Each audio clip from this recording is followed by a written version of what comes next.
So the question is today, has our economy bottomed out yet? Is it time now for a turnaround? To help us put all this into context now, Nick Bontis joins us live from McMaster's DeGroote School of Business. Hello, Nick. Hey, Connie, how are you? Well, I'm fine today, and a lot of people in Oshawa are not, however. And let's start with the GM story.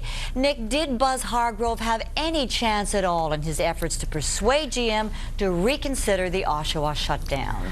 Unfortunately, I think Buzz drove about 5 hours along the 401 towards Detroit, and he had about this much chance of getting the deal overturned. I mean, the bigwigs in Detroit basically said thanks for coming out, but I don't think they're going to change their mind. The market forces are there. There doesn't seem to be an economic reason why they would just overturn the decision right now. Buzz Hargrove's got to come back now and regroup. I think he plans to fight it now through the Canadian Labour Board, but in my opinion, I still give it a very, very low probability of success.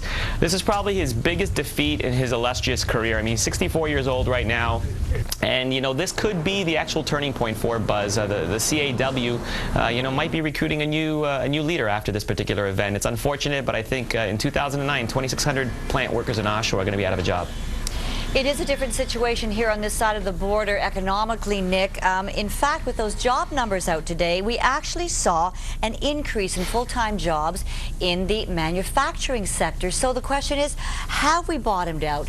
Could this be something you mentioned, our high fuel prices impacting on the cost of importing, thus increasing the manufacturing strength here domestically?